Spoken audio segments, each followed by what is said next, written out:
Ya, shalom. Selamat malam Bapak Ibu yang hadir dalam Zoom meeting malam hari ini. Shalom, selamat malam. Shalom. Juga teman-teman yang dengan setia mengikuti dan mendengarkannya lewat live streaming melalui Facebook atau melalui YouTube. Bapak Ibu, senang sekali saya boleh berjumpa kembali dengan Bapak Ibu malam hari ini. Dimanapun kita berada, baik itu di tempat di mana Bapak Ibu yang sedang bertugas atau di rumah kita masing-masing. Dan saya percaya itu semua tidak akan mengurangi berkat yang Tuhan sudah sediakan dan tidak akan mengurangi urapan Tuhan buat Bapak Ibu semua. Amin. Kiranya damai sejahtera dan sukacita dari Allah Bapa, Tuhan Yesus dan Roh Kudus senantiasa beserta dengan Bapak Ibu sekarang dan sampai selama-lamanya. Bapak Ibu, apapun yang terjadi saat-saat ini, hari-hari terakhir ini, di mana kita mengalami keadaan yang semakin hari semakin sulit akibat adanya dampak dari pandemi, akibat adanya dampak dari peperangan Ukraina, dampak dari peperangan Israel, dampak dari badai El Nino yang menjadikan cuaca ekstrim sehingga membuat segala sesuatu menjadi kurang baik. Bapak Ibu, apapun yang terjadi saat ini, percayalah Bapak Ibu, ketika Bapak Ibu tinggal di hadirat Tuhan,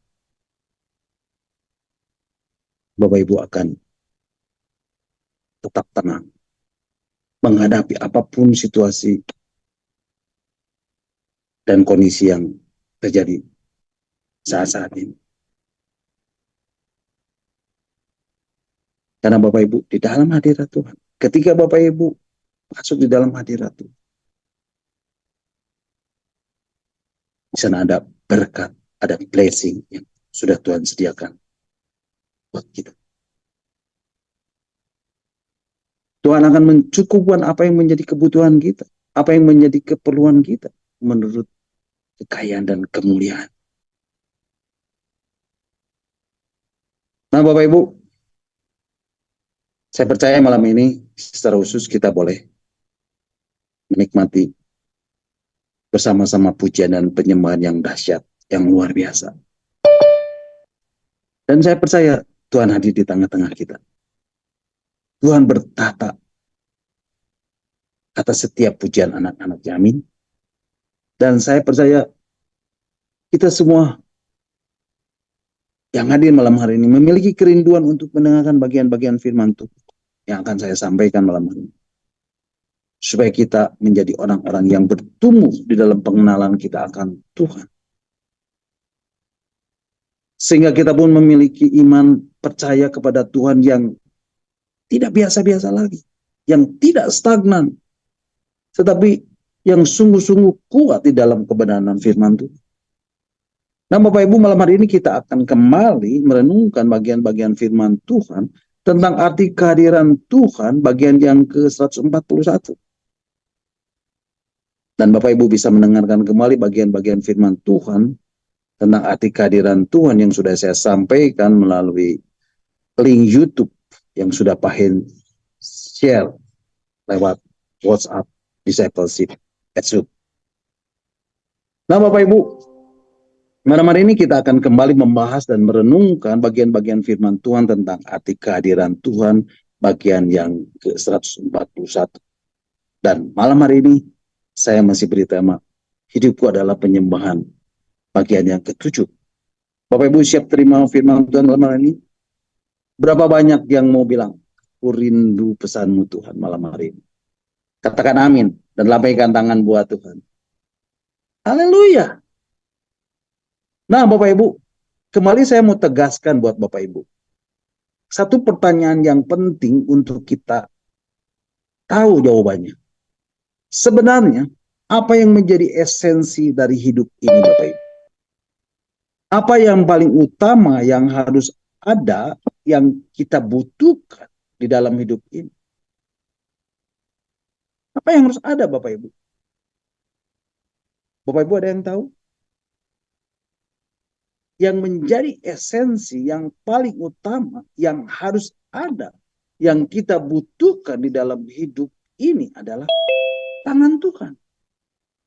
The hand of God. Kita tidak butuh yang lain, Bapak Ibu.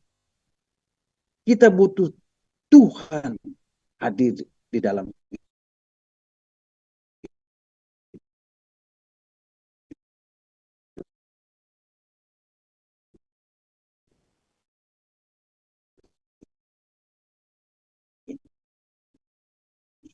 Amin. Yang kita butuh adalah Tuhan serta Bapak Ibu, kehadiran hadirnya Tuhan yang tak ada, itu yang kurindukan, dan itu juga kurindukan dalam itu kehadiran hadir Bapak Ibu dan saya.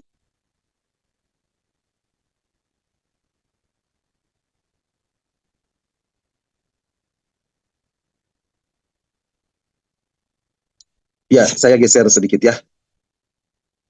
Ya, kita berharap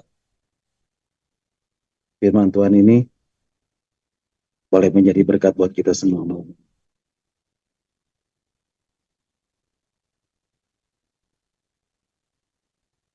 Oke, Bapak Ibu. Saya akan ulangi. Bapak Ibu, kehadiran, hadirnya Tuhan, penyertaannya, itulah yang kurindukan. Dan saya percaya itu juga yang Bapak Ibu rindukan di dalam hidup Bapak Ibu. Yaitu kehadiran, hadirnya Tuhan, penyertaannya. Tuhan beserta dengan kita. Amin.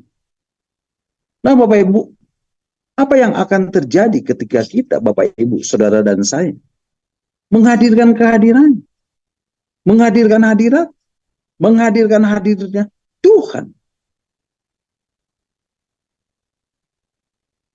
berada di hadirat Tuhan, dan menjadi seorang penyembah yang benar. Ketika Bapak Ibu berada di hadirat Tuhan untuk memuji dan menyembah Tuhan, apa yang akan terjadi, Bapak Ibu? Mari Bapak Ibu kita akan baca ayat yang akan melandasi firman Tuhan malam hari ini. Di dalam kitab Mazmur pasal 22 ayat yang keempat. Kitab Mazmur 22 ayat yang keempat mengatakan, padahal engkaulah yang kudus yang bersemayam di atas puji-pujian orang Israel. Bapak Ibu, firman Tuhan mengatakan engkaulah yang kudus yang bersemayam di atas puji-pujian orang Israel. Nah Bapak Ibu, apa arti dari bersemayam? Bersemayam artinya berdiam diri. Apa artinya bersemayam? Bersemayam artinya dia yang hadir, dia yang berada di tengah-tengah kehidupan para penyembah yang benar. Dan ayat ini lebih dalam lagi berbicara, kemanapun kita melangkah, ada penyertaan Tuhan bagi orang yang hidupnya sebagai penyembah yang benar. Amin. Ada Tuhan bersama-sama dengan dia. Dan Tuhan selalu beserta dengan para penyembahnya. Wow, keren Bapak Ibu. Bapak Ibu, minggu yang lalu kita sudah belajar. Kita sudah merenungkan dan melihat kehidupan dari seorang tokoh yang disebut sahabat Tuhan. Dialah Musa. Bagaimana Musa ini? Seorang yang haus dan lapar. Betapa Musa ini sangat rindu untuk mengenal Tuhan lebih dan lebih dan lebih lagi di dalam hidup ini. Dan Bapak Ibu, malam hari ini saya mau kita melihat kehidupan dari orang-orang yang disertai Tuhan lain. Kehidupan dari seorang penyembah yang benar, yaitu kehidupan yang disertai Tuhan. Bapak Ibu, di dalam menjalani hidup ini, yang penting bukan Bapak Ibu mau jadi apa. Bukan apa bisnis Bapak Ibu. Saat ini. Bukan apa pangkat Bapak Ibu. Bukan apa karir Bapak Ibu. Bukan apa pekerjaan Bapak Ibu saat ini. Atau apapun itu. Mungkin sekarang Bapak Ibu ada yang memiliki perusahaan. Ada yang menjadi pedagang. Ada yang menjadi sopir. Ada yang menjadi ART, asisten rumah tangga. Atau ada yang menjadi budak. Sekalipun kamu menjadi budak, apa saja itu nggak penting, Bapak Ibu. Sebab yang penting adalah, apakah Tuhan menyertai Bapak Ibu? Apakah Bapak Ibu disertai Tuhan? Bapak Ibu, saya mau bilang, seorang budak yang disertai Tuhan, itu akan berbeda. Seorang ART, asisten rumah tangga, kalau dia disertai Tuhan, itu akan berbeda. Seorang sopir, kalau dia disertai Tuhan, itu akan berbeda. Seorang pedagang yang disertai Tuhan, itu pun berbeda. Seorang pemilik perusahaan yang disertai Tuhan, pasti berbeda. Nah Bapak Ibu, Yusuf, seorang budak. Semua kita tahu ceritanya bukan? Bapak Ibu, tak kala Yusuf berumur 17 tahun, jadi masih muda nih Bapak Ibu. Dan Yusuf biasanya menggembalakan kambing domba bersama-sama dengan saudaranya. Kemudian Yusuf menyampaikan kepada ayahnya kabar tentang kejahatan saudara-saudaranya. Bapak Ibu, Yakub ini lebih mengasihi Yusuf dari semua anak-anaknya yang lain. Kenapa Bapak Ibu? Sebab Yusuf itulah anak yang lahir pada masa tuanya. Dan Yakub sempat membuatkan jubah yang maha indah bagi Yusuf. Dan setelah dilihat oleh saudara-saudaranya bahwa ayahnya lebih mengasihi Yusuf daripada semua saudaranya, maka bencilah mereka itu kepada Yusuf dan tidak mau menyapa Yusuf dengan pertama. Setelah itu suatu kali bermimpilah Yusuf. Lalu mimpinya itu diceritakan kepada saudara-saudaranya. Sebab itulah mereka lebih benci lagi kepadanya. Karena katanya kepada mereka, "Coba kan tampak kita sedang di ladang mengikat berkas-berkas gandum. Lalu bangkitlah berkasku dan tegak berdiri. Kemudian datanglah berkas-berkas kamu sekalian, mengelilingi dan sujud menyembah kepada berkasku itu." Lalu saudara-saudaranya berkata kepadanya, "Apakah engkau ingin menjadi raja atas kami? Apakah engkau ingin berkuasa atas kami?" Jadi makin bencilah mereka kepadanya karena mimpinya dan karena perkataannya itu. Lalu ia memimpikan pula mimpi yang lain yang diceritakan kepada saudara-saudaranya. Katanya, "Aku bermimpi pula, tampak matahari, bulan, dan 11 bintang sujud menyembah kepada aku." Setelah hal itu diceritakannya kepada ayah dan saudara-saudaranya, maka ia ditegur oleh ayah. "Mimpi apa mimpimu itu? Masakan aku dan ibumu serta saudara-saudaramu sujud menyembah kepadamu sampai ke tanah?" Maka iri hatilah saudara-saudaranya kepada Yusuf. Bapak Ibu. Bapak Ibu, singkat cerita, ketika Yusuf disuruh oleh ayahnya Yakub untuk mencari kabar tentang kakak-kakak, akhirnya Yusuf ditangkap oleh kakak-kakaknya dan dimasukkan ke dalam sumur dan akhirnya dijual ke Mesir. Bapak Ibu, Yusuf dibawa ke Mesir dan seorang Mesir bernama Potifar, dia membeli Yusuf sebagai budak. Bapak Ibu tahu nggak? Untuk menjadi seorang budak saja nggak gampang. Budak ketika ada dalam satu pasar budak, itu seperti binatang. Dan saudagar itu datang dan hendak membeli budak ini. Ketika seorang saudagar itu mau beli seorang budak, Bapak Ibu tahu bagaimana cara memilihnya? Dia pukul-pukul kepala budak tadi dengan tongkatnya. Orang ini jorok nggak? Mulutnya dibuka, telinganya diperiksa, tubuhnya dilihatin, ditusuk-tusuk pakai tongkat. Seperti binatang saja.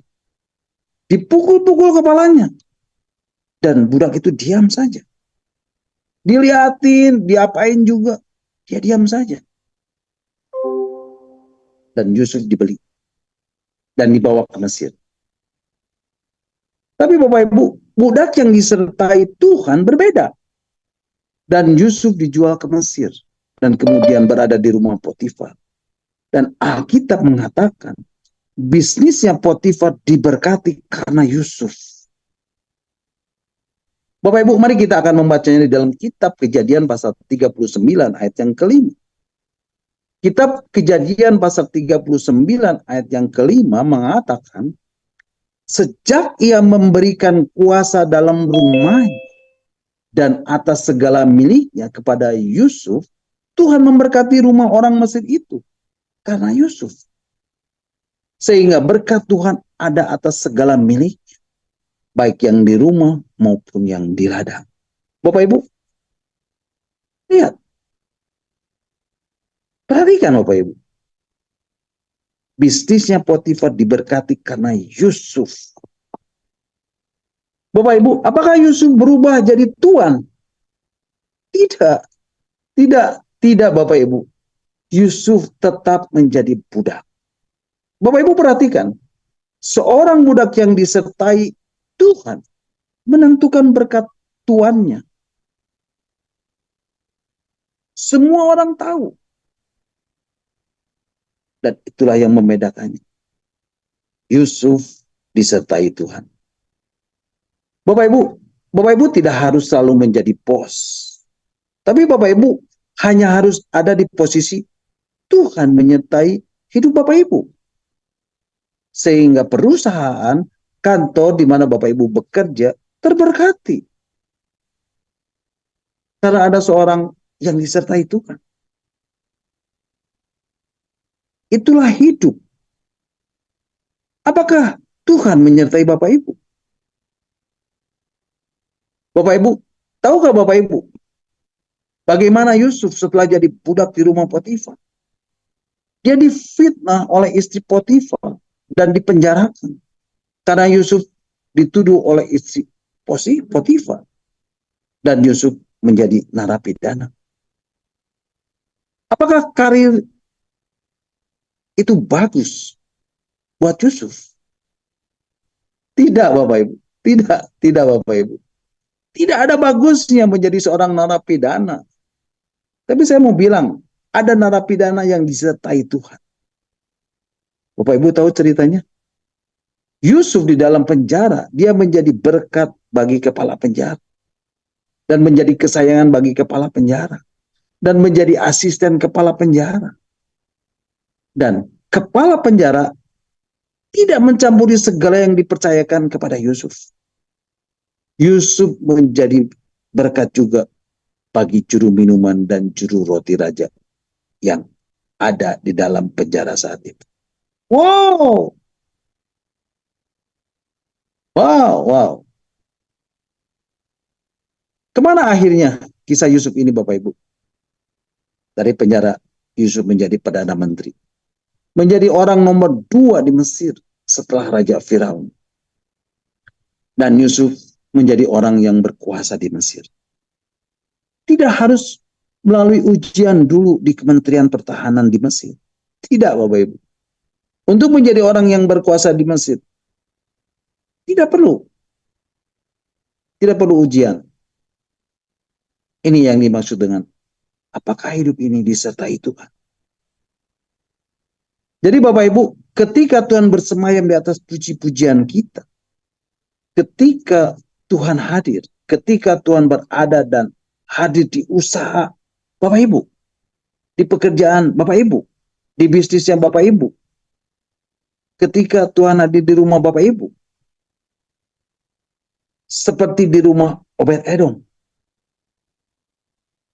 Bukan hanya suami, istri, anak, menantu, cucu, tapi semua diberkati Tuhan. 1 Tawarik pasal 13 ayat 14 mengatakan,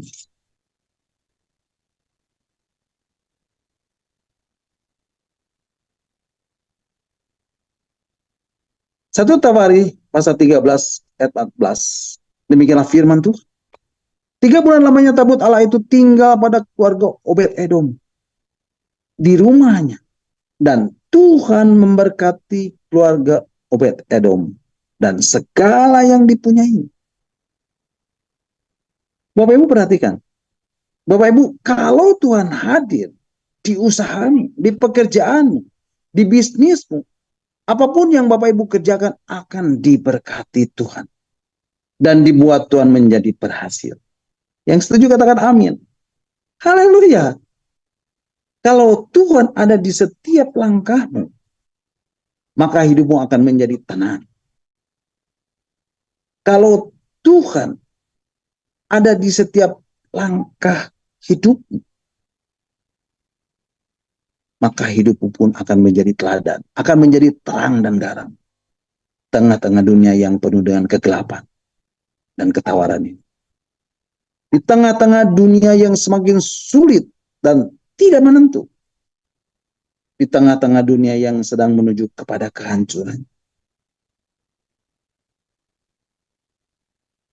Kalau Tuhan menyertai Bapak Ibu, menyertai hidup Bapak Ibu, maka Bapak Ibu tidak akan menjadi pecundang. Tapi Bapak Ibu akan menjadi pemenang. Bahkan lebih dari pemenang. Yang setuju katakan amin. Haleluya. Tidak ada cara lain Bapak Ibu. Jadilah penyembah-penyembah yang benar. Haleluya. Siapa yang rindu Tuhan menyertai hidup Bapak Ibu? Boleh lambaikan tangan buat Tuhan. Yes. Jadilah itu sesuai dengan iman. Amin. Bapak Ibu, jadikan hidupmu sebagai penyembahan kepada Tuhan. Dan katakan, Tuhan inilah hidupku. Aku mau bawa seluruh hidupku sebagai persembahan yang hidup, yang kudus dan yang berkenan kepadamu. Biarlah hidupku menjadi penyembahan bagimu. Haleluya. Nah Bapak Ibu,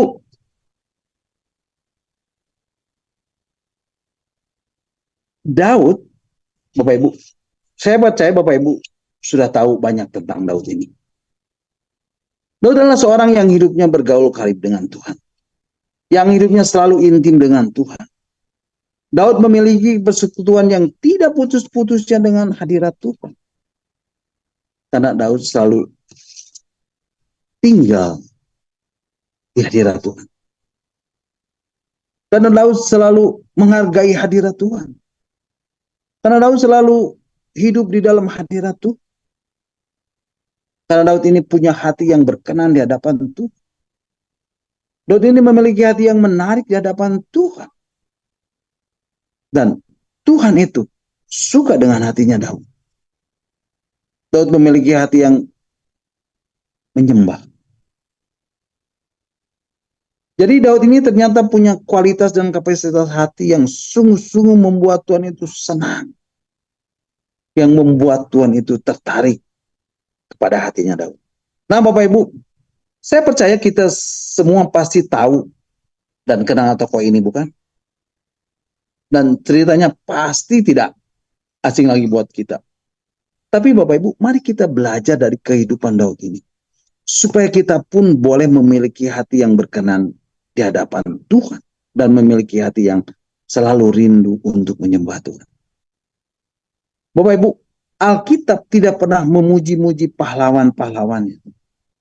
Semua orang yang ada di dalam Alkitab memiliki kaki, memiliki tangan dan anggota tubuh yang terbentuk dari tanah liat.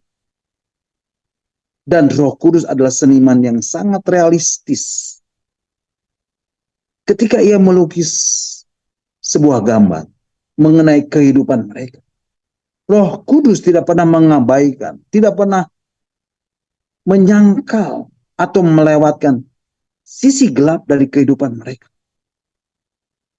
Demikian juga dengan Daud. Ketika Daud berbuat dosa, Bapak Ibu, tidak ada seorang pun yang kegagalannya dan kejahatannya dicatat agar semua generasi dapat membaca dan mendiskusikan. Bahkan membuat film dan menulis buku dan menyampaikan khotbah mengenai hal ini selama berabad-abad. Tidak ada dosa selain dosa Adam dan Hawa. Dan bahkan yang mendapat penekanan adalah dosa Daud dengan Batsheba. Ketika Daud melakukan kekejian di masa itu. Ketika Daud berzina dengan Batsheba, istri Uria orang Het itu. Bapak Ibu, tidak dapat disangkal. Dosa ini menjadi besar karena menyangkut kedudukannya sebagai raja. Dan karena menyangkut caranya menyalahgunakan posisinya sebagai raja. Tetapi dosa ini adalah suatu perbuatan ketidaktaatan yang kemudian harus disesali dengan tangisan di dalam kehidupan selanjutnya yang penuh dengan kepahitan. Bapak Ibu, saat itu Daud berusia 50 tahun. Dan Daud sudah menduduki tahta kurang lebih 20 tahun. Daud telah membuktikan dirinya sebagai seorang anak, sebagai seorang gembala yang setia, sebagai seorang pemazmur, sebagai seorang prajurit yang gagah, berani di medan perang, dan sebagai seorang pemimpin dari rakyat. Daud tidak saja memimpin mereka dalam kebenaran, tetapi ia juga memberikan musik yang indah yang mewarnai mazmur-mazmur. Daud seorang yang pemurah. Ketika dia menepati janjinya dengan memberikan penghormatan dan anugerah kepada Mephiboset, anak dari Yonatan, cucu dari Saul. Daud mengetahui hak istimewa pemberian Tuhan di dalam hidup. Daud mengetahui the hand of God, tangan Tuhan ada padanya. Daud mengetahui ada berkat-berkat Tuhan yang sangat melimpah di hidupnya. Dan Tuhan telah memberikan kemenangan demi kemenangan ketika Daud berperang. Dan Bapak Ibu nanti bisa membacanya di dalam kitab 2 Tawarikh pasal 8 ayat yang pertama sampai ke 14. Tetapi kita akan membaca ayat yang terakhir saja. Ayat ke-14b. Kitab 2 Samuel pasal 8 ayat 14b. Kitab 2 Samuel pasal 8 ayat 14b mengatakan, Tuhan memberi kemenangan kepada Daud kemanapun ia pergi berperang. Nah, Bapak Ibu, Daud diberikan kemenangan-kemenangan ketika dia menjadi raja. Bapak Ibu, itulah masa kejayaan Daud. Karena Daud selalu berada di hadirat Tuhan. Dan Daud selalu hidup intim dengan Tuhan. Dekat dengan Tuhan. Bergaul karib dengan Tuhan. Daud selalu menghadirkan kehadiran Tuhan. Daud selalu menghadirkan hadirat Tuhan. Daud selalu hidup di dalam pujian penyembahan kepada Tuhan. Sehingga Tuhan menyertai Daud dan memberi kemenangan-kemenangan kepada Daud. Manapun ia pergi berperang. Tetapi Bapak Ibu, Ada area-area pribadi yang menjadi kelalaian dari Daud. Ketika dosa mengintip Daud, dan Daud membiarkan dosa itu menjadi liar, sehingga Daud tidak fokus lagi kepada Tuhan. Dan Daud menjadi lupa akan Tuhan, karena ingin mengumbar kedagingan. Tetapi sesungguhnya Tuhan sedang melihat apa yang dilakukan oleh Daud.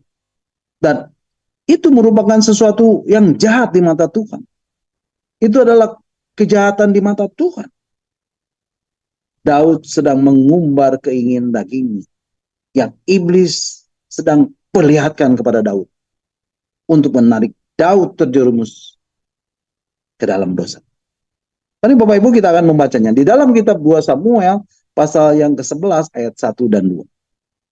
Kitab 2 Samuel pasal 11 ayat 1 dan 2 mengatakan, pada pergantian tahun, pada waktu raja-raja biasanya maju berperang, maka Daud menyuruh Yoab maju beserta orang-orangnya dan seluruh orang Israel. Mereka memusnahkan Bani Amon dan mengepung kota Raba. Sedang Daud sendiri tinggal di Yerusalem. Sekali peristiwa pada waktu petang ketika Daud bangun dari tempat pembaringannya, lalu berjalan-jalan di atas soto istana. Tampak kepadanya dari atas soto itu seorang perempuan sedang mandi. Perempuan itu sangat elok rupanya. Nah Bapak Ibu, kejahatan terjadi bukan hanya karena ada kesempatan, tetapi ada niat di dalam hati pelaku. Di dalam kisah Daud ini, semua ini terjadi karena ada kesempatan dan ada niat. Dan karena Daud tidak dalam melakukan kewajibannya. Daud tidak sedang melakukan yang semestinya dilakukan oleh raja-raja. Firman Tuhan mengatakan, pada pergantian tahun, pada waktu raja-raja biasanya maju berperang, Bapak Ibu perhatikan, pada pergantian tahun, pada waktu raja-raja biasanya maju berperang, Daud tidak sedang melakukan kewajibannya. Seperti raja-raja lain pergi berperang. Tetapi apa yang dikatakan firman Tuhan selanjutnya, Bapak Ibu? Daud menyuruh Yoab maju bersama-sama orangnya dan seluruh orang Israel. Mereka memusnahkan Bani Amon dan mengepung kota Raba. Sedang Daud sendiri tinggal di Yerusalem. Bapak Ibu, Daud tidak melakukan apa yang harus dilakukannya. Tetapi Daud melakukan apa yang seharusnya tidak dia lakukan. Sekali lagi saya katakan Bapak Ibu, Daud tidak melakukan apa yang harus dilakukannya. Tetapi Daud melakukan apa yang seharusnya tidak dia lakukan.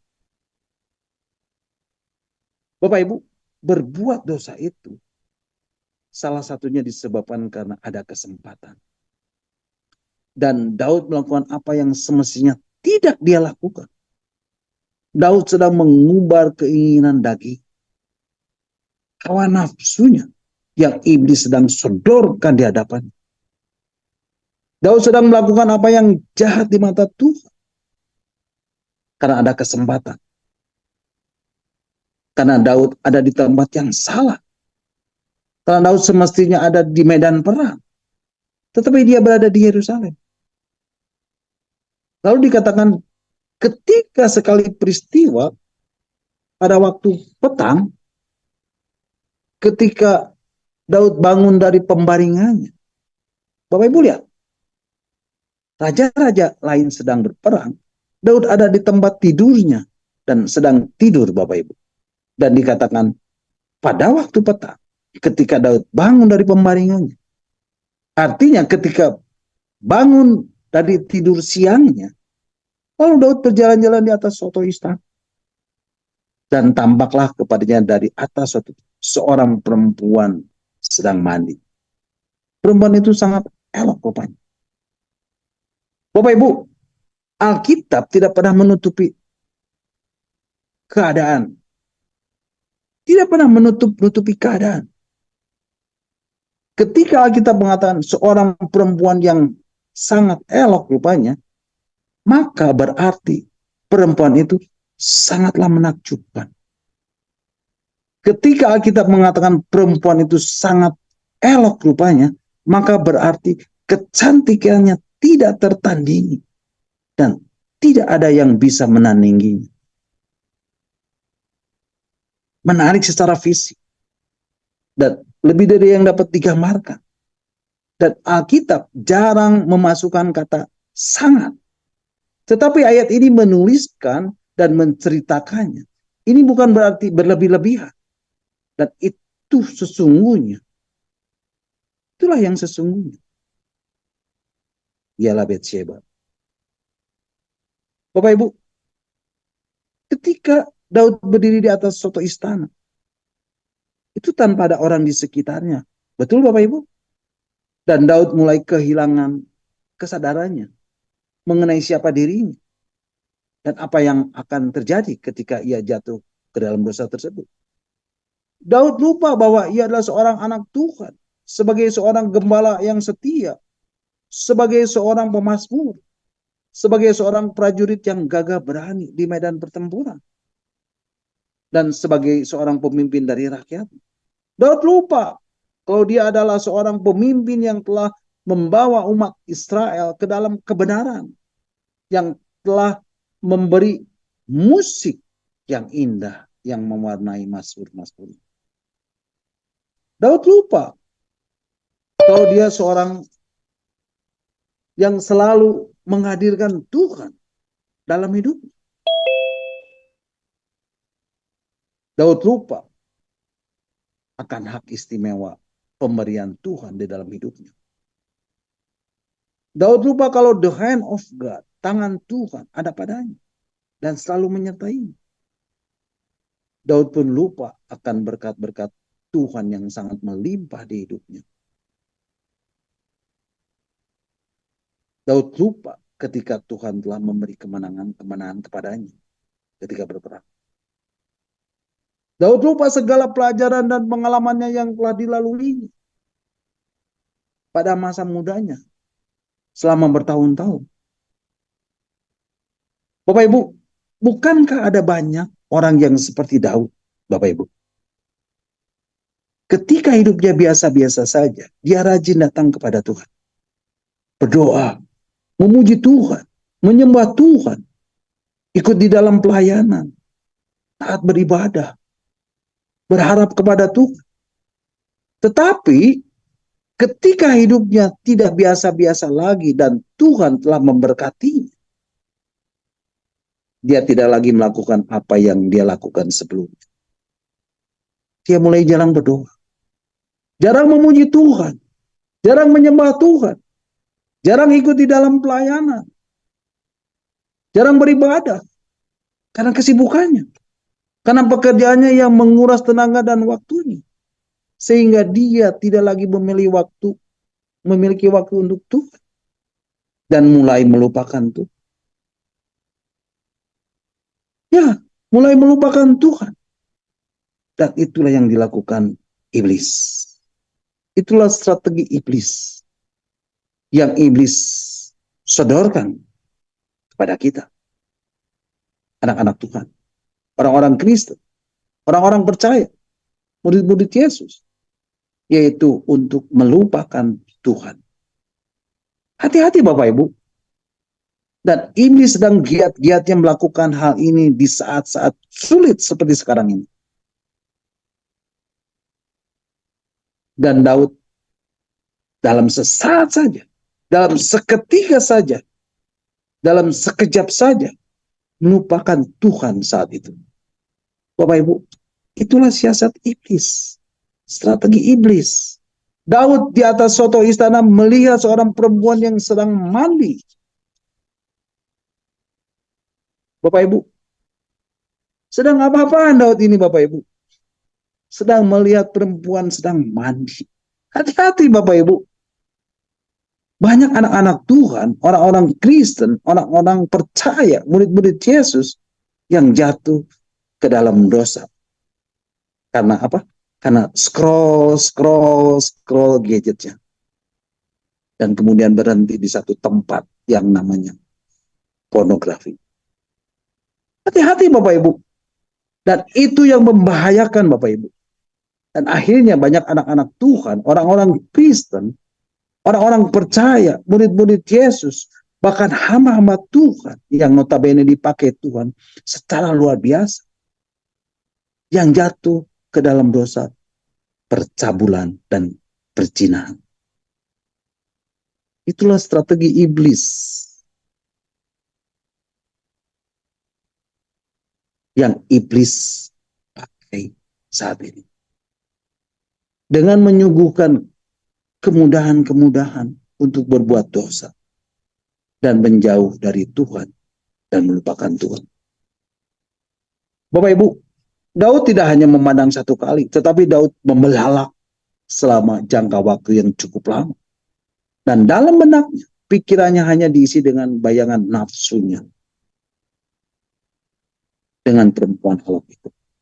Daud sedang mengubar keinginan dagingnya lewat hawa nafsunya terhadap perempuan itu. Dan Daud menyuruh orang bertanya tentang perempuan itu. Nanti Bapak Ibu kita akan lanjutkan membacanya. Di ayat yang ketiga, kitab 2 Samuel pasal 11 ayat yang ketiga, firman Tuhan mengatakan, lalu Daud menyuruh orang bertanya tentang perempuan itu.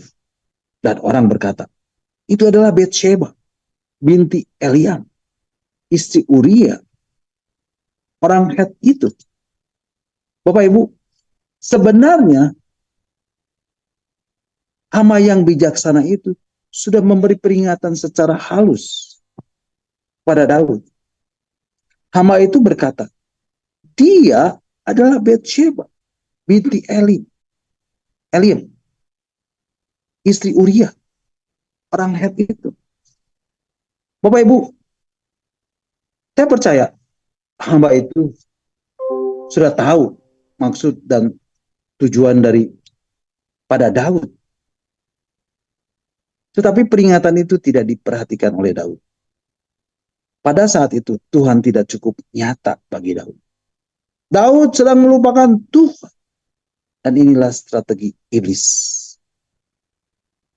Ketika Tuhan tidak menjadi nyata dalam Daud, iblis tidak perlu memenuhinya dengan kebencian kepada Tuhan.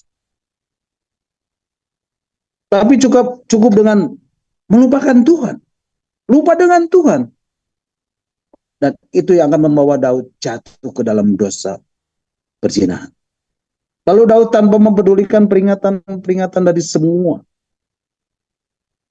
yang ada di sekitarnya. Dan tanpa mempedulikan peringatan apapun. Dan semua konsekuensinya. Daud menyuruh orang mengambil dia. Seperti yang dikatakan di dalam kitab 2 Samuel pasal 11 ayat yang keempat. Mari Bapak Ibu, kita akan lihat. 2 Samuel pasal 11 ayat 4. Firman Tuhan mengatakan, sesudah itu Daud menyuruh orang mengambil dia. Perempuan itu datang kepadanya. Lalu Daud tidur dengan dia. Perempuan itu baru selesai membersihkan diri dari kenajisannya. Kemudian pulanglah perempuan itu ke rumahnya. Bapak Ibu, buah curian memang terasa manis. Perbuatan dosa zina itu membawa sejumlah besar kenikmatan. Tetapi itu untuk sementara waktu. Tetapi itu hanya dalam beberapa minggu saja. Dan kemudian Betsheba menyuruh orang memberitahukan Daud bahwa ia mengandung. Ini Bapak Ibu, kita akan lanjutkan membacanya. Ayat yang kelima, 2 Samuel pasal 11 ayat yang kelima mengatakan, lalu mengandunglah perempuan itu dan disuruhnyalah orang memberitahukan kepada Daud. Demikian, aku mengandung. Nah Bapak Ibu, iblis tidak pernah menyentuh tangannya ke dalam pencobaan. Iblis hanya cukup menunjukkan keindahan, kegembiraan, kesenangan, kenikmatan, dan petualangan yang merangsang terhadap hasrat curian. Iblis akan tersenyum ketika seseorang jatuh dalam dosa dan ia pun pergi meninggalkannya. Ketika konsekuensi atau akibat itu datang, Daud yang perkasa itu telah jatuh terpental ke jurang dosa dan masuk ke dalam lumpur yang kotor yang membuatnya menjadi semakin kotor dan menjadikannya terus hidup di dalam kegelapan dan dosa. Daud menutupinya dengan melakukan perbuatan dosa dan melakukan dosa lagi dan melakukan dosa lagi. Karakternya hancur dan tidak tertolong. Kedamaiannya hilang. Kerajaannya berada di dalam keadaan bahaya. Tuhan telah didukakan. Dan sekarang kesempatan besar diberikan kepada musuh untuk menghujatnya. Ketika dikatakan, Daud, aku mengandung. Bapak Ibu, di dalam kepanikannya sebetulnya Daud dapat mengambil satu atau dua jalan. Daud menghadap Tuhan dan menyatakan dirinya sudah tercemar sepenuhnya, telah berdosa, telah bersalah dan mengatakan kepada penasehatnya dan bangsanya bahwa ia telah berdosa. Ini yang seharusnya Daud lakukan. Atau mengambil jalan berupa tipu daya, tipu muslihat, dan kemunafikan. Dan Daud dengan caranya yang licik, dia hendak menutupi dosa zinanya dengan Bathsheba yang sudah mengandung itu. Bapak Ibu perhatikan, Daud setelah berdosa, setelah berzina dengan Bathsheba, lalu apa yang dilakukan oleh Daud, Bapak Ibu? Daud menyelesaikan dosanya dengan berbuat dosa lagi. Dan Daud menyuruh pulang Uria dari medan pertempuran untuk tidur dengan istrinya. Sehingga aib itu seolah-olah tertutup. Tetapi Uria pulang dan tidak tidur dengan istri. Nanti Bapak Ibu kita akan membacanya. Di dalam kitab 2 Samuel pasal yang ke-11 ayat yang ke-11. Kitab 2 Samuel pasal 11 ayat yang ke-11 mengatakan, tetapi Uria berkata kepada Daud, tabut serta orang Israel dan orang-orang Yehuda diam dalam pondok. Juga tuanku Yoab dan hamba tuanku sendiri berkemah di padang. Masakan aku pulang ke rumahku untuk makan, minum, dan tidur dengan istri? Demi hidupmu dan demi nyawamu, aku takkan melakukan hal itu. Bapak Ibu, apakah Uria pulang dari medan pertempuran? Pulang. Pulang Bapak Ibu. Tetapi ia tidak tidur dengan istrinya. Karena hatinya tidak merasa sejahtera. Karena tabut serta orang-orang Israel dan orang-orang Yehuda diam di dalam pondok. Karena panglimanya Yoab sedang bertempur. Dan juga teman-teman prajuritnya yang lain sedang bertempur. Masakan dia pulang untuk makan dan minum dan tidur dengan istrinya? Dan Uria tidak melakukan semuanya ini. Kemudian apa yang dilakukan Daud selanjutnya Bapak Ibu? Kemudian Daud mencoba dan melanjutkan niat jahatnya. Dan kelicikannya dengan membuat Uria mabuk dengan minuman. Untuk melanjutkan niat busuknya. Demi menutupi aib zinahnya dengan Bathsheba. Supaya Uria pulang dan tidur dengan istrinya. Tetapi hal ini pun tidak berhasil. Mari Bapak Ibu kita akan membacanya. Di dalam kitab 2 Samuel pasal 11 ayat yang ke-13. 2 Samuel 11 ayat 13 mengatakan, Daud memanggil dia untuk makan dan minum dengan dia. Dan Daud membuatnya mabuk. Pada waktu malam, keluarlah Uria untuk berbaring tidur di tempat tidurnya. Bersama-sama hamba-hamba tuannya. Ia tidak pergi ke rumahnya. Bapak Ibu, Sekali lagi Uria dijamu oleh raja dan dibuatnya Uria menjadi mabuk. Supaya apa? Supaya pulang dan tidur dengan istrinya. Tetapi Uria tidak pergi ke rumahnya. Dan rencana Daud ini pun yakni untuk menutupi aibnya dari dosa zinanya, itu pun tidak terrealisasi.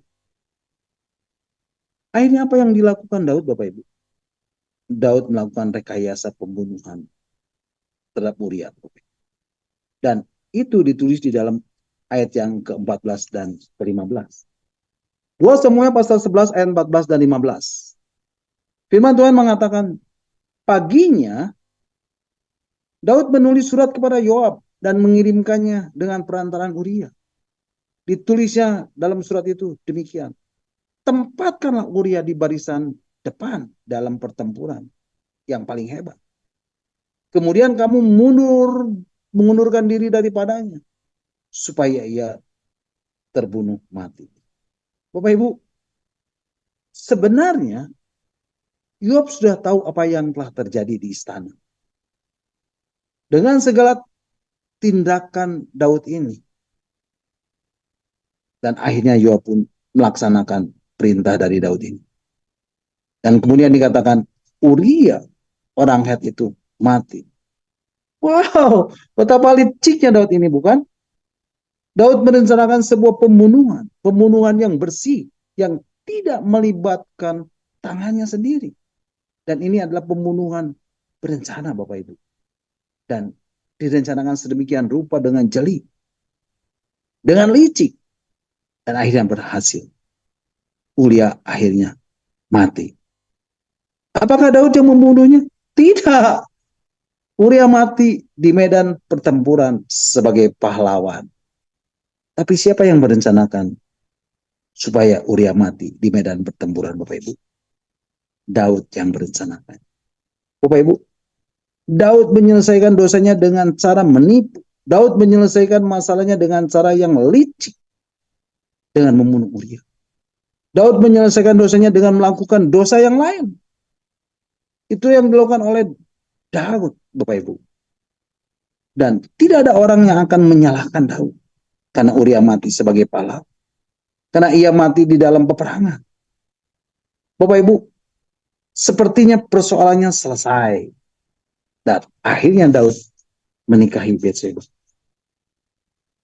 Seolah-olah rapi dalam melakukan kejahatannya. Dan aib jinahnya tertutupi. Tapi dikatakan firman Tuhan. Di ayat yang ke-27. Bagian terakhir.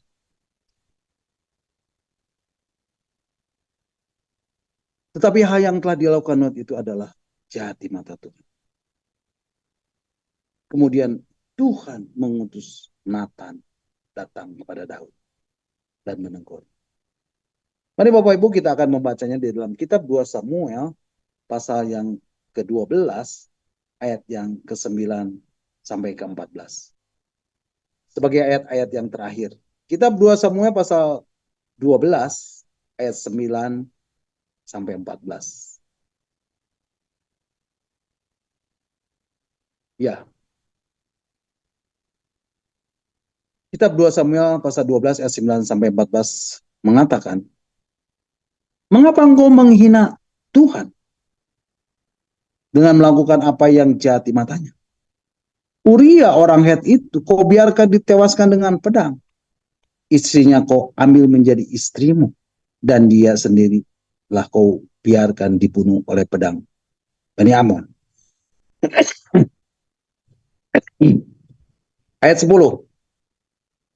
Oleh sebab itu pedang tidak akan menyingkir dari keturunan sampai selamanya. Karena engkau telah menghina dan mengambil istri Uria orang Het itu untuk menjadi istri. Beginilah firman Tuhan bahwasanya malapetaka akan kutimpakan ke atasmu yang datang dari kaum keluargamu sendiri. Aku akan mengambil istri-istrimu di depan matamu dan memberikannya kepada orang lain. Orang itu akan tidur dengan istri-istrimu di siang hari. Sebab engkau telah melakukannya secara tersembunyi, tetapi aku akan melakukan hal itu di depan seluruh Israel secara terang-terangan. Lalu berkatalah Daud kepada Nathan, aku sudah berdosa kepada Tuhan. Dan Nathan berkata kepada Daud, Tuhan telah menjauhkan dosamu itu. Engkau tidak akan mati. Walaupun demikian, karena engkau dengan perbuatan ini telah sangat menista Tuhan, pastilah anak yang lahir bagimu itu akan mati. Nah, Bapak Ibu, itulah pelajaran dan pengalaman yang Daud lakukan di dalam hidupnya. Akhirnya Daud mengakui segala perbuatannya yang jahat dan semua kesalahan-kesalahannya dan dosa-dosanya dan bertobat atas semua kejadian itu. Dan saya yakin Daud sangat menyesal sekali. Daud memiliki perasaan penyesalan yang sangat dalam. Tetapi ada satu hal yang dapat kita lihat di sini. Itu adalah seorang yang cepat bertobat setelah melakukan kesalahannya. Dan tidak pernah menyanggah atau mengelak terhadap teguran yang disampaikan kepada diri. Seorang yang berkenan kepada Tuhan adalah seorang yang dengan cepat kembali ke tracknya Tuhan. Ketika menyadari hidupnya sudah keluar dari tracknya Tuhan. Dan Daud adalah seorang yang memiliki hati yang selalu terbuka untuk ditegur dan mudah untuk berubah. Tetapi itu bukan berarti Allah membiarkan dirinya untuk dipermainkan. Karena segala sesuatu ada konsekuensi. Ada akibatnya. Karena apa yang ditabur orang, itulah yang akan dituai. Galatia pasal 6 ayat 7 dan 8. Firman Tuhan mengatakan, mari Bapak Ibu kita akan baca. Galatia 6 ayat 7 dan 8 mengatakan, jangan sesat. Allah tidak membiarkan dirinya dipermainkan. Karena apa yang ditabur orang, itu juga yang akan dituainya. Sebab barang siapa menabur dalam dagingnya, ia akan menuai kebinasaan dari dagingnya. Tetapi barang siapa menabur dalam roh, ia akan menuai hidup yang kekal dari roh. Bapak Ibu, kalau Bapak Ibu perhatikan kehidupan Daud selanjutnya, di masa tuanya Daud mengalami banyak masalah dan kepahitan akibat dari segala perbuatannya ini. Dan biarlah ini menjadi teladan buat kita, supaya kita boleh hidup berkenan di hati Tuhan dan boleh hidup di dalam kasih dan anugerah. Nah, Bapak Ibu, saya mau bilang satu hal lagi yang penting ketika Daud jatuh ke dalam dosa. Bapak Ibu, dosa Daud ini nggak main-main. Daud sudah menjadi seorang raja dan ini nggak main-main, Bapak Ibu. Daud sengaja membunuh dengan niat busuknya. Daud berzina dalam perencanaan. Nah, Bapak Ibu, apa yang membedakan Daud dengan kita? Apa yang membedakan Daud dengan Bapak Ibu saudara saya? Ketika kita bersalah di hadapan Tuhan. Ketika kita jatuh ke dalam dosa. Bapak Ibu, saya percaya ketika kita jatuh di dalam dosa, kita datang kepada Tuhan dan berdoa, Tuhan, ampuni saya. Ampuni dosa dan kesalahan saya, Tuhan. Engkau Tuhan Maha Pemurah. Engkau Tuhan yang baik. Engkau Tuhan yang Maha Pengampun. Yang selalu mengulurkan tangannya kepada setiap kami yang mengakui kesalahan kami. Tuhan, jangan hukum saya. Jangan sampai ini menjadi kutuk bagi anak-anak kami. Bapak Ibu, doa yang seperti itu bagus. Karena kita menyadari kesalahan dan dosa kita. Dari dosa kita yang telah kita perbuat. Tapi Bapak Ibu, di balik kata ampun, seringkali kita takut kalau Tuhan menghukum kita atas segala kesalahan yang telah kita perbuat, bukan? Kita begitu takut, Bapak Ibu. Semua yang Bapak Ibu katakan itu baik, tetapi itu membuktikan bahwa kita belum benar-benar mengenal akan Tuhan. Pengenalan kita akan Tuhan belum jauh, Bapak Ibu. Beda dengan Daud. Ketika Nabi Nathan datang kepada Daud dan menegur Daud dan memberi tahukan konsekuensinya dari pelanggarannya, dari kesalahannya, dari dosa-dosanya. Bapak Ibu perhatikan, di dalam kitab 2 Samuel pasal 12 ayat 9 sampai 10 yang sudah kita baca tadi, dikatakan, mengapa engkau menghina Tuhan dengan melakukan apa yang jahat di mata? Uria orang Het itu kau biarkan ditewaskan dengan pedang. Istrinya kamu ambil menjadi istrimu, dan dia sendiri telah kau biarkan dibunuh oleh pedang Bani Ammon. Oleh sebab itu pedang tidak akan menyingkirkan dari keturunan sampai selamanya. Karena engkau telah menghina aku dan mengambil istri Uria orang Het itu untuk menjadi istri. Bapak Ibu perhatikan, inilah konsekuensi yang Daud harus terima atas perbuatan dosanya terhadap Tuhan. Pedang tidak akan menyingkir dari keturunanmu sampai selamanya. Karena engkau telah menghina aku. Dan Bapak Ibu, nanti Bapak Ibu bisa baca ayat selanjutnya di rumah. Tetapi Bapak Ibu lihat, Daud berdosa terhadap Tuhan, menghina Tuhan, dan melakukan yang jahat di mata Tuhan. Dan Daud berdoa seperti ini, Bapak Ibu.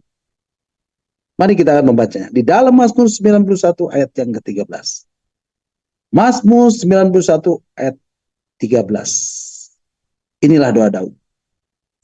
Janganlah membuang aku dari hadapan, dan janganlah mengambil rohmu yang kudus daripada aku.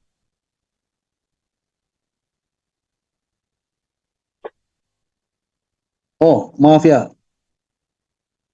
Salah ya Bapak Ibu ya. Oke. Mazmur 51 ayat 13. Ya, Mazmur 51. Mazmur 51 ayat 13.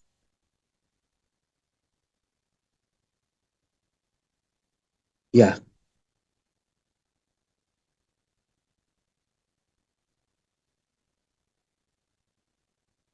Oke. Ya, masih salah ya. Nanti kita akan lihat lagi ya. Di dalam kitab Mazmurnya dia katakan, janganlah membuang aku dari hadapan, dan janganlah mengambil rohmu yang kudus daripada aku. Bapak Ibu, Daud berdoa, Tuhan jangan tinggalkan aku. Jangan buang aku dari hadapanmu. Dan jangan mengambil rohmu yang kudus daripada aku. Iya, Mazmur 51 ayat yang ke-11. Bapak Ibu mari kita akan membacanya. Di dalam Mazmur 51 ayat yang ke-11, firman Tuhan mengatakan, janganlah membuang aku dari hadapanmu, dan janganlah mengambil rohmu yang kudus daripada aku. Bapak Ibu, Daud berdoa, Tuhan jangan tinggalkan aku, jangan buang aku dari hadapan, dan jangan mengambil rohmu yang kudus daripada aku. Apa bedanya dengan kita, Bapak Ibu? Bapak Ibu, saudara dan saya ketika berdoa, Tuhan ampuni Tuhan. Jangan hukum saya Tuhan. Jangan hukum saya Tuhan. Ada satu ketakutan. Apalagi kalau dibilang kamu akan mengalami kesulitan. Bisnismu akan hancur. Keluargamu akan hancur. Dan seterusnya, dan seterusnya, dan seterusnya. Kita pasti takut Tuhan. Dan kita langsung tersungguh. Jangan hukum aku Tuhan. Jangan buat seperti itu Tuhan. Pulihkan hidup. Dan semuanya Tuhan. Doa kita seperti itu bukan? Tapi lihat Daud. Daud nggak takut hukuman Tuhan. Daud nggak takut dihukum Tuhan. Dan Daud bilang, Tuhan, jangan tinggalkan aku. Jangan buang aku dari hadapan. Dan janganlah mengambil rohmu yang kudus daripada aku. Bapak Ibu, Daud tidak takut hukuman Tuhan. Daud hanya takut kalau Tuhan tinggalkan dia. Daud hanya takut kalau Tuhan membuang dia. Daud hanya takut kalau Tuhan mengambil rohnya dari dia. Kalau Tuhan tidak bersamanya. Kalau Tuhan tidak berserta dengan dia. Kalau dia tidak disertai Tuhan. Wow, luar biasa Bapak. Daud tahu apa esensi dari hidup itu.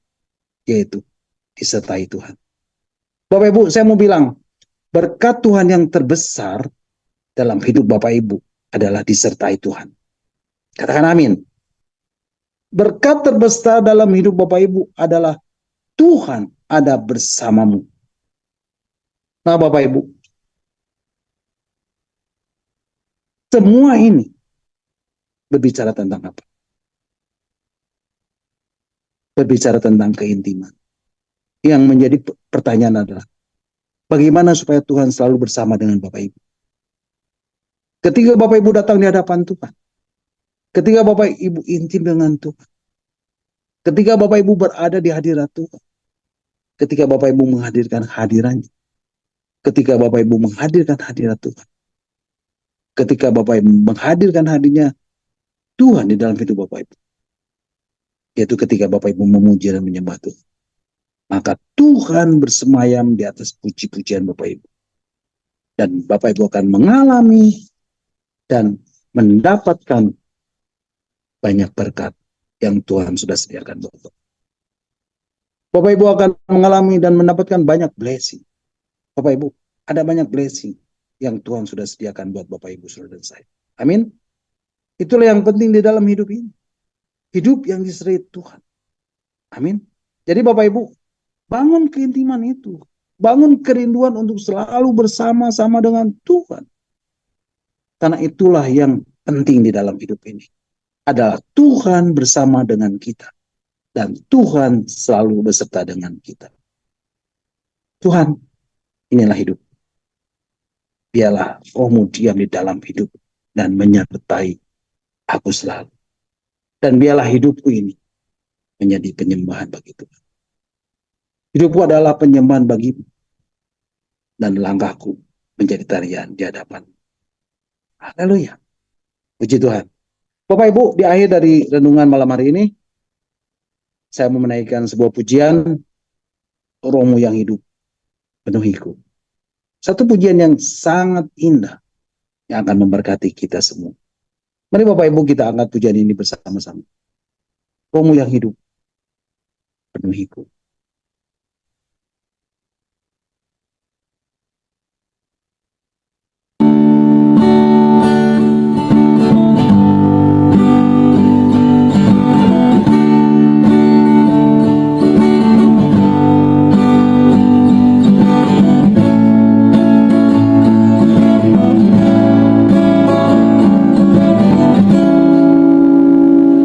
Roh-Mu yang hidup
Amin. Haleluya. Terpujilah Tuhan. Bapak Ibu, Amin, sampai di amin. sini renungan kita malam hari ini. Dan Bapak Ibu bisa mengikuti dan mendengarkan kembali renungan yang akan saya sampaikan minggu depan dalam Zoom meeting Evangelist Planner ini. Dan saya percaya setiap firman Tuhan, setiap kebenaran ini akan mengubah hidup Bapak Ibu, saudara dan saya. Dia adalah firman yang hidup, dia adalah firman yang kuat, dia adalah firman yang tajam, yang menembus setiap dimensi kehidupan Bapak Ibu. Apapun, sekalipun, walaupun, bagaimanapun itu Bapak Ibu, saudara dan saya. Dan percayalah Bapak Ibu, ketika Bapak Ibu, saudara dan saya mencari kerajaan Allah dan kebenarannya, maka semuanya akan ditambahkan kepada. Amin. God bless you all. Nah Bapak Ibu, silakan. Amin. Bapak Ibu kalau ada yang mau menambahkan atau ada yang mau bertanya, nanti Pak Hens dan Pastor Lepri yang akan menjawabnya. Amin. Tuhan Yesus memberkati. Puji Tuhan. Mari Bapak Ibu kita akan kembali mengucap syukur buat renungan yang sudah kita dengar dan yang sudah saya sampaikan, dan kita akan berdoa. Bapak di dalam surga, terima kasih buat malam hari ini. Hamba-Mu sudah menyampaikan apa yang menjadi isi hatimu, apa yang menjadi pesanmu malam hari ini. Kebenaran firman-Mu, biarlah Tuhan, melalui kebenaran firman-Mu ini Tuhan, kami boleh mengerti apa yang menjadi esensi dari hidup ini, yaitu Engkau beserta dengan kami.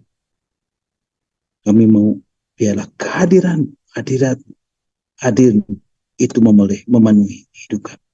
Dan kami percaya ketika kami berjalan bersama-sama dengan maka Tuhan sudah siapkan segala berkat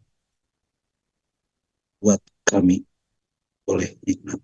Terima kasih Tuhan. Terima kasih. Terima kasih untuk firman yang luar biasa malam hari ini. Kau materaikan di dalam setiap hati anak-anakmu, biarlah itu boleh tertanam, tumbuh dan berbuah di dalam kehidupan kami. Di dalam nama Tuhan Yesus. Mari Bapak Ibu yang sudah diberkati melalui firman Tuhan, sama-sama kita katakan. Amin. Amin. Amin, amin. Ya,